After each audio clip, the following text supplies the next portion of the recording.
Begins here, in Plymouth, home of the first New England settlers, known today as the Pilgrims. The village has awoken early today. They are all eagerly preparing to host the local native tribe for a great harvest feast. This celebration will come to be remembered by the American holiday called Thanksgiving. And boy, are they ever thankful.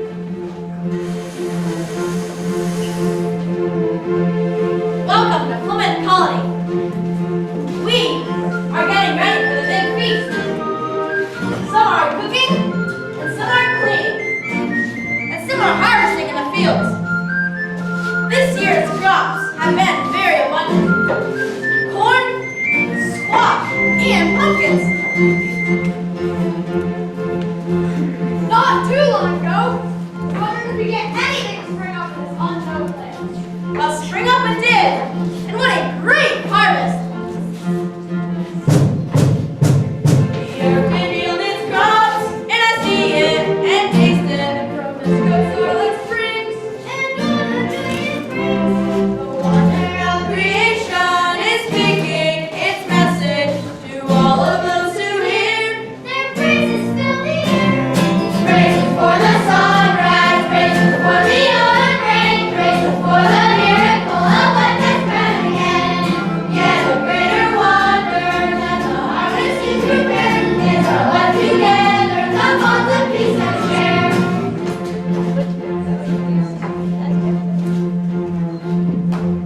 That bond of friendship that have marked our little colony have produced something very amazing. This Plymouth settlement is no ordinary colony. Everything we do here is together. We work together, eat together, struggle together, and rejoice together. Joy fills our eyes with the light of blessing, for all our Maker has done. Joy fills our bells with the word of thanksgiving. Joy fills the air with a song.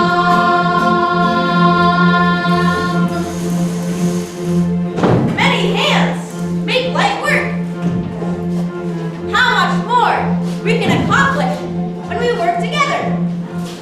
Say there, Edward, would you like some help with that? I'm all right. I've got it. I can do it by myself. Of course, there are some in the village who prefer to do things alone. But we don't want to force anything, of course. Ah! Are you all right, Edward? I'm sorry. I was proud to not receive your help. I understand. We all have stubborn ways, and that's why we need each other. But today is a day of togetherness, to give thanks for what we have together.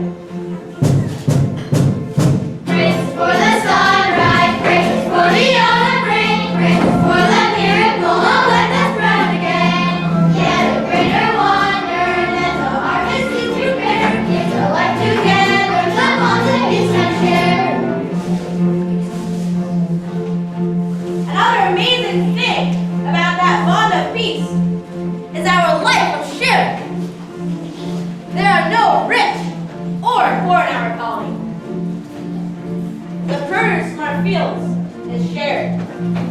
all property and possessions are shared. We share all things in common. Like these eggs, for example. These eggs were not from the Brewster family hen house or from the Smith family hen house. We don't have separate hen houses.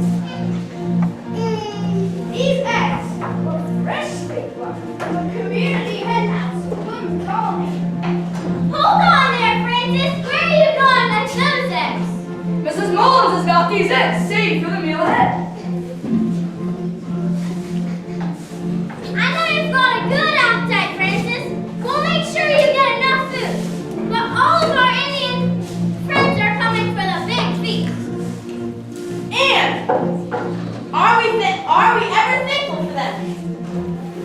Without Squanto and our other native friends, we would have never learned how to farm in this new land. What a happy time we could share with them. Joy fills our eyes with the light of a sing. For all our Maker has done. Joy fills our mouths with the word of thanksgiving. Joy fills the air with a song.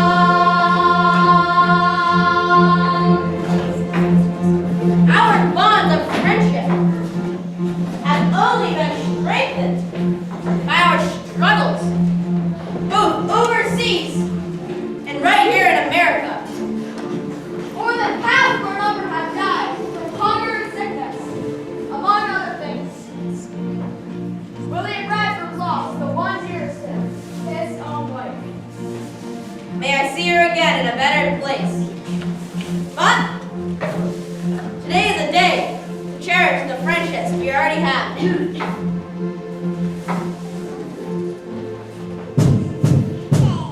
Bonds are made, friendships grow through the winter storms that blow, through the loss, through the pain, holding on to what remains. Bonds are made, friendships grow through the winter storms that blow, through the loss, through the pain, holding on to what remains.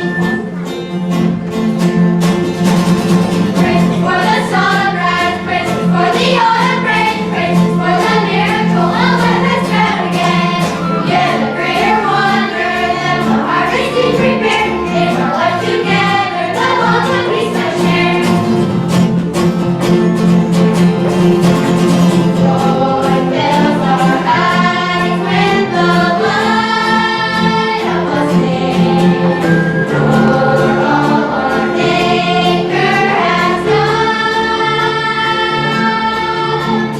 Joy fills our mouths with the word of thanksgiving. Joy fills the air with a song.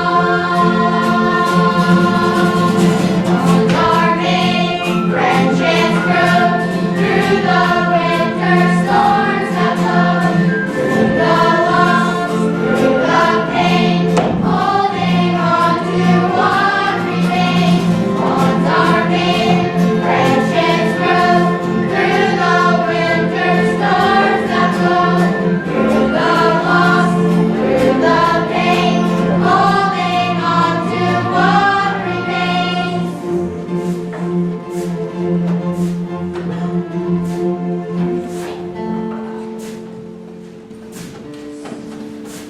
Now this common life of sharing was not our idea. It was patterned after an ancient society that rose and fell many centuries ago. But believe it or not, when our movement began, our cherished beliefs were a great threat to the ruling authorities across the sea. Our story is continually marked by a danger from a power willing to punish people parish police, to imprison, torture, and even burn at the stake.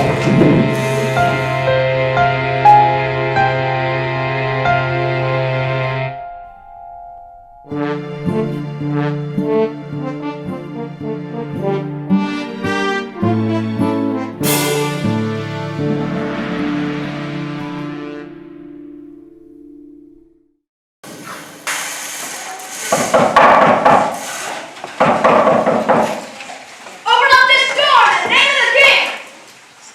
Who is there? I said, open up this door in the name of the king! You hear me? The King of England! Yes, sir, right away. What can I do for you? We are looking for William Brewster! Sorry, sir, he's not here. We know that, but we heard that you might know where he is. Well, I'm not sure, but his friends are just down the road here a bit in Scrooby. How do we find him? I can take you there. Has he done something wrong? Yes! He's a heretic! He spreads false teachings about the Bible, and he must be stopped. We know, my friends, because the scriptures have made it plain that if we are true, we will be persecuted. We will be dragged before kings. We will be called heretics. What's a heretic, Master Brewster? Well, a heretic is a member of a church who tries to divide its fellow members through his teachings. But actually, we are no longer members of the Church of England. We are separatists. We have separated ourselves from that murderous church which burns people alive because of their faith.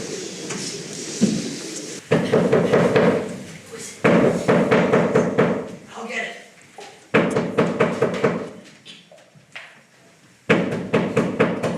Yes, who is there? We've been sent to warn you! The king has sent men to arrest Elder Brewster! They're coming this way. We must go immediately. Quick, William. You must escape. Everyone else, look busy. Pick up a broom. Start washing dishes.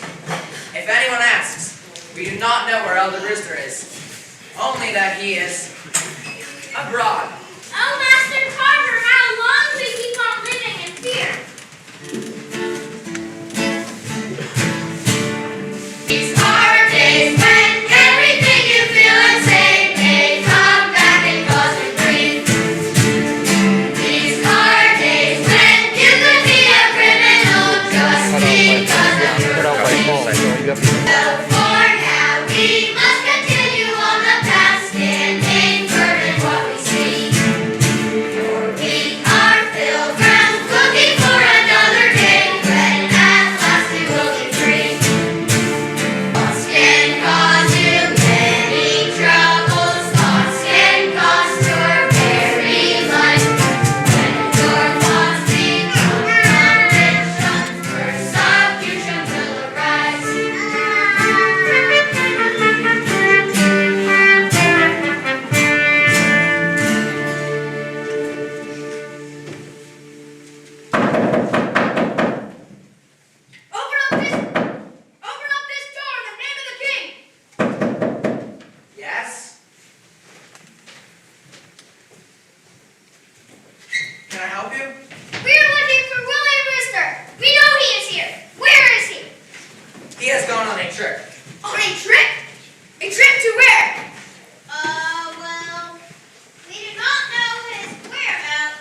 life of sharing and living together comes from a desire to restore the pattern of the very first church before it became a violent state religion. What was it like in the beginning? Well, it says in the book of Acts, in the Bible, that all who believed were together and had all things in common. But they lost their love and became lovers of wealth and position. It was as if a radical society of sharing died, and they became just ordinary people with nothing to set them apart from the rest of the world. If we could restore that first expression of love, it would bring hope to the world. Yes, but we must be willing to suffer and be persecuted to bring this about.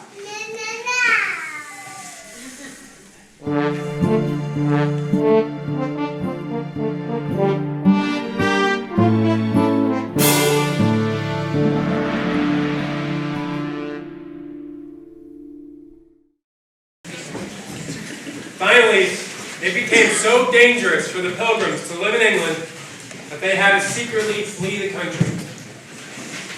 They moved to Holland. In Holland, they could worship as they wished. It was a place where there were no laws against what they believed. However, the struggle wasn't over yet. In Holland, the Pilgrims would encounter new challenges soon enough.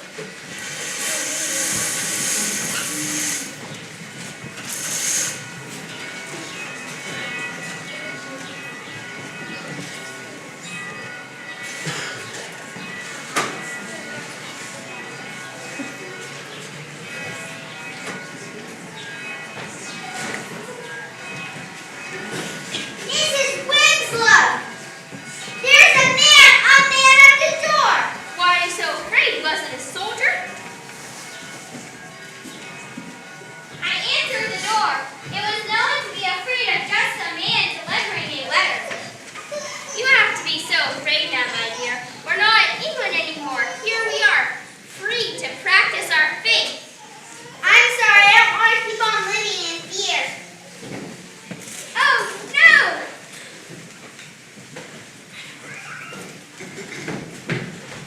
Is that bad news? What does it say? We have been notified that our cost of living here is going up again. Mrs. Winslow, do you remember what your husband said about this? Yes, I do. He said if our housing costs go up again, our young boys will have to join their fathers and do the work of grown men to survive. It feels like we are becoming slaves under a great burden to survive in this rich country. Yes, I'm also worried about our young men being drawn away from our cause. Yes, life in this fancy city is rich and flashy, but there's much corruption too. Yes, if we don't capture the hearts of our children, we may be free from the wrath of the king, but not from the degradation of society here. Soon, the youth were made to work alongside their fathers in order to survive. These Pilgrims were known at the time as separatists, having separated themselves from the religious system in England. But they also sought separation from the corruption they saw in society around them. But now, here in Holland, the feudal games and fashions were starting to get their attention, and they were forgetting their special purpose. Hello, ladies. Welcome home, young man. Let me help you with your coat. We have been discussing the idea of going to America. How would America have we ever survived? I've heard the natives are quite brutal. I have too. If we do survive the stormy seas, how will we ever escape those angry savages? Most of those stories are quite exaggerated. But what we do about food? There are no towns, there are no stores to buy things. Are there even houses? We have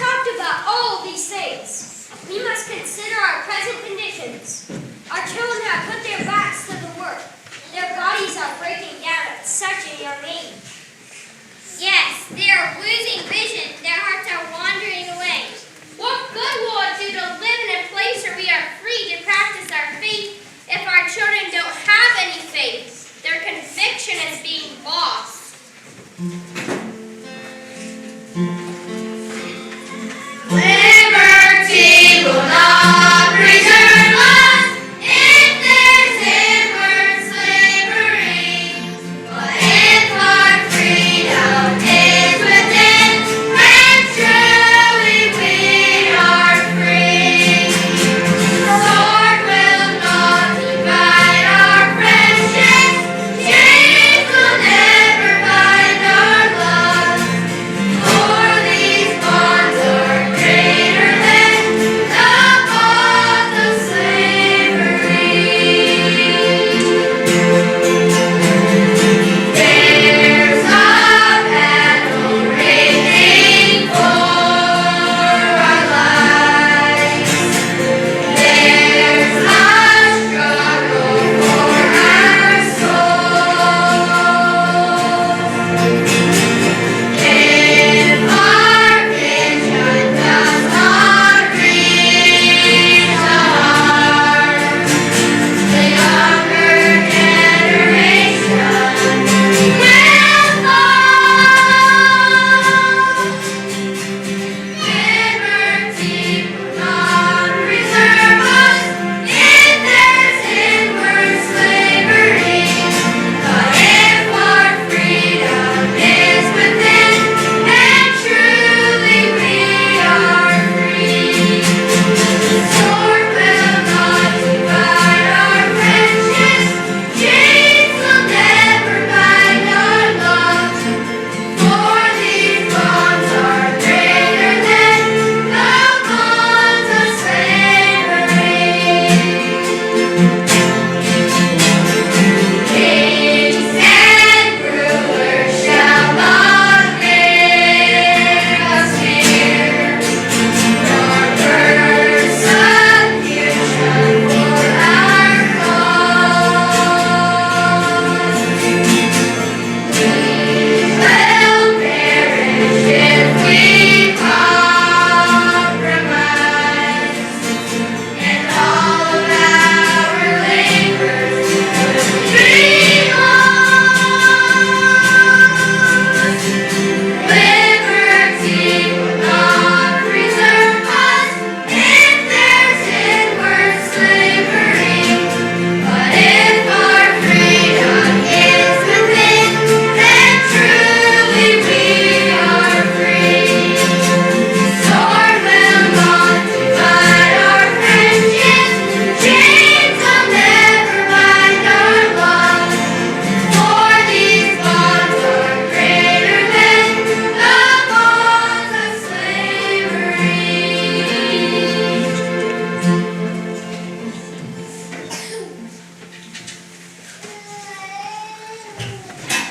We have just been notified that war has been declared between Holland and Spain.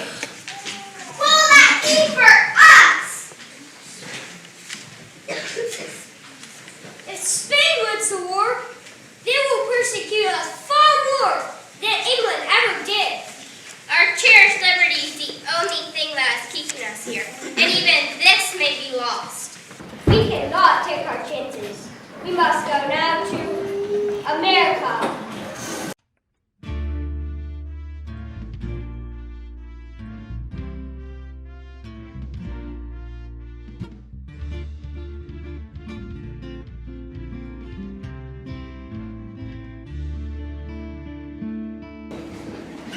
Pilgrims made an agreement with some merchants. They would trade furs from America in exchange for a way to travel across. But their first boat, the Speedwell, had to turn back 2 times because of heavy leaking, and it was finally decided that it could not be fixed. Their only choice now was to travel on someone else's ship, a ship called the Mayflower.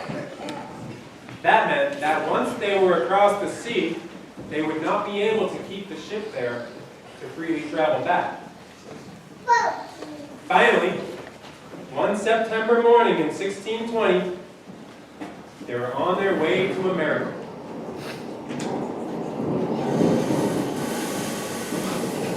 Before long, as they sailed, the storms began to rage. The winds grew stronger. The waves grew fiercer. The thunder roared. Captain Jones has announced this morning that the storms are still very dangerous. Once again, he has forbidden all passengers from coming to the upper deck. I can't stand it anymore. I need fresh air. You can't go up there. It's too dangerous. I'll take my chances. I have to get out of here. No, John, wait. Should we try to stop him? We've been strictly ordered not to go up there. Man overboard! Man overboard! Oh no! It must be John! This is terrible! Why didn't you listen to the captain? He's holding on to a rope! Did you hear that? He must have grabbed a rope as he fell! Mercy for poor John! Hold on tight, John! Hold on tight! We've got him back on the boat! Pilgrims gave thanks to their God for deliverance. In the days that followed, the crew also gave thanks for another blessing, a baby born right on the ship. The voyage was long and difficult, with many cold and sick. The ship was in storms most of October. Then the sun came up, and the sea grew quiet. The crew were able to come up to the deck. Though the November winds were cold, they were thankful for the fresh air. Now they had been at the sea for 2 long months, and they longed to see the shores of America. Suddenly, one of the sailors had a joyous announcement. I see land! I see land! America! America! We've arrived, friends! We may encounter danger, but we will no longer fear. America! A place where you can worship and raise our children according to our hearts.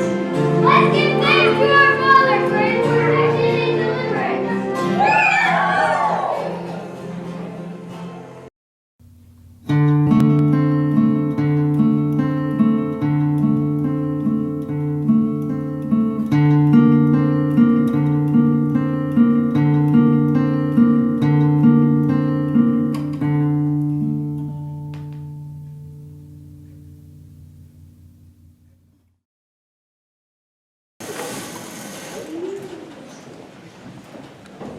How is Isaac doing today? He seems to be moving slowly. His son just died from the sickness. Oh no! Poor Isaac. First it was his wife, and now his son has died from this plague. So many of our number have died, and there's no time even to mourn. For if we don't keep watch, those Indians will attack.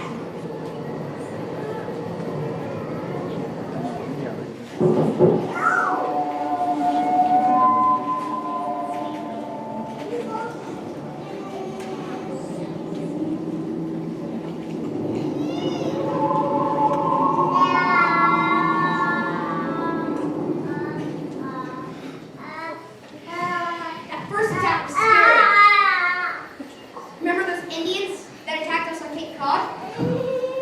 We know they are nearby here too. Did you hear? Some boys sighted some Indians, and they raced off. Listen. Look, it's Indian.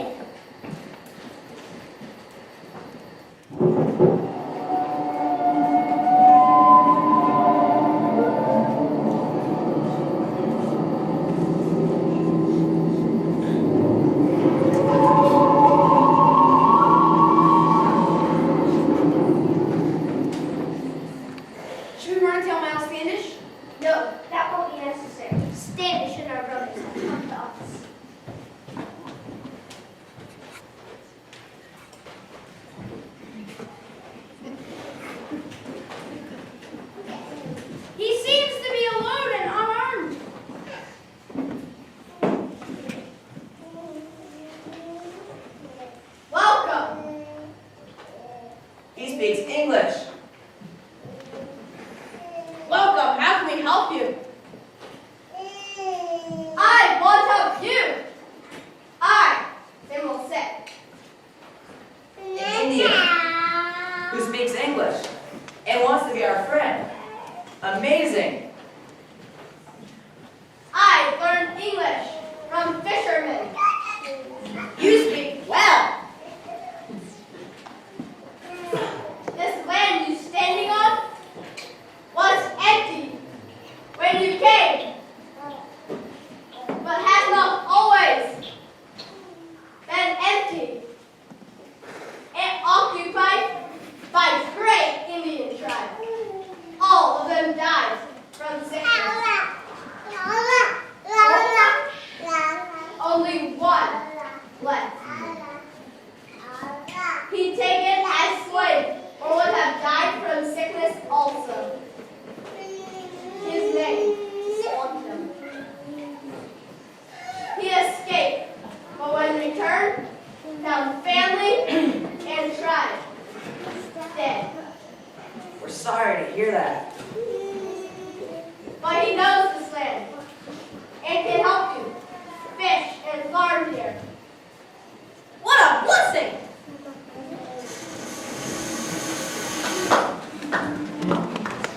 What a blessing indeed! 'Tis Quantum, who they refer to as Squanto for short, taught them how to survive in this new land. Samoset also brought Massasoit, a well-respected chief, who, along with his tribe, became an ally and friends with the Pilgrims. With Squanto's help, by the fall harvest, they had an abundance of food, which they shared with the Indians. But what they cherished more than that harvest was the sweet fellowship they shared.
William Bradford loved and treasured their common life together.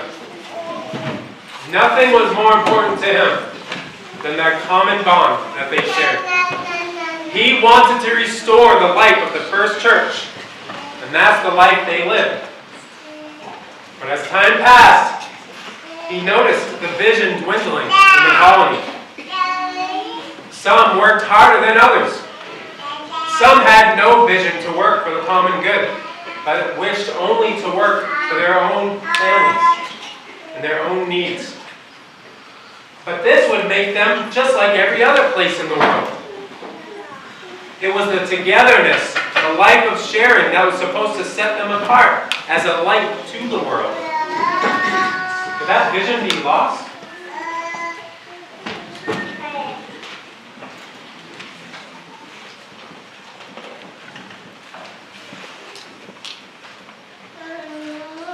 Hello there. Hello. You know, autumn is coming. We have to raise as much corn as we can for the coming winter. This is right. We must exhort the people to be very diligent in their labors. Yes. Governor? Yes. Well, have you ever reconsidered the idea that we might be more productive if each man worked for his own family, rather than all working together for the colony? Certainly I have considered it. But Robert Cushman warned us about personal greed and the desire in each man to fend for himself. He warned that if we gave up the common life of sharing and just started working for ourselves, we would be very productive. But we would have lost the dream. Yes. The first pattern of the church, recorded in the book of Acts, speaks of all who believe, sharing all things in common. It is a great dream, Governor. But it doesn't feel like all the people have that vision in their hearts. Yes, I've noticed the same thing. Excuse me, Governor Bradford. We were wondering if we could meet together to discuss some urgent matters. Yes, of course, my friend. Why don't you come? Me? Yes, please come. We will begin in a few minutes. Yes. Bradford is right. We can't lose the dream. What is more important than our togetherness? Did you ask the governor about our idea about each of us cooking for our own families now? Is it about dividing up the lands we need to take care of our own families? I did. But this is not a light matter. It changed everything our movement stands for. We can't lose the bonds of friendship that sets us apart.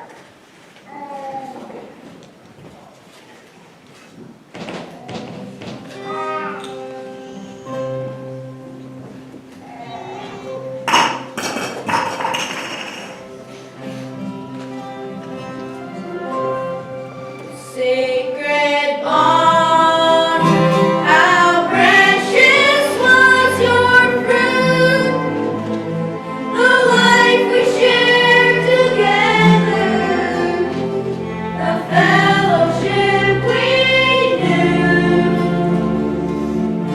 Oh, could it be rekindled like a flame? Or could that fire be quenched? Could it fade away? Don't fade away. Sacred bond, how precious was your fruit, the life we shared together, the fellowship we knew. Oh, could it be rekindled like a flame? Or could that fire be quenched? Could it fade away? Don't fade away. How else will people see the love of our Creator? It's only through the love we share. How bright our light would be, just as in the beginning, if one another's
about that very thing moments ago, and about the need to inspire diligence.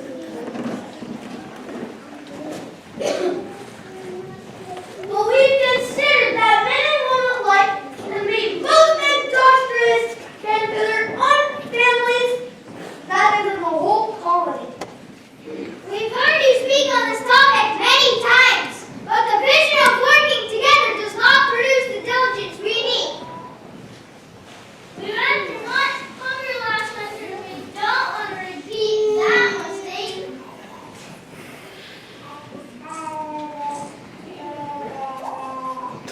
And besides, how can you expect someone who works hard to share equal with the lazy? The women complain of making great big meals for everyone together. The men complain of equal pay between weak and strong alike. I can see this is a common opinion among most people in the colony. Yes, it is. Everyone seems to agree. I feel very alone in this. Mr. Cushman feared that our movement would decline, that we would lose the dream, the togetherness that set us apart from all other movements, the bond of friendship that made us alike and restored the first pattern of the church. But I have heard your confessions, so I give way. So we can divide the land. Each can work for himself and his own family.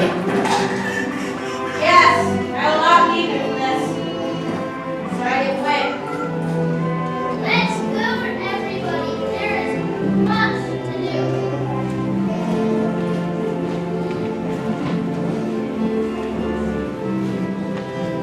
Father, I assure you that we will be more diligent now. We will have plenty of food for this winter. I don't think your words are too comforting. Is all lost under Bradford? Have the gates of hell prevailed against us? Do you remember the sweet fellowship we once had? How precious it was? The restoration of that common life must come again. Maybe we are just stepping stones. Maybe others will one day remember our story, and that fire will rekindle in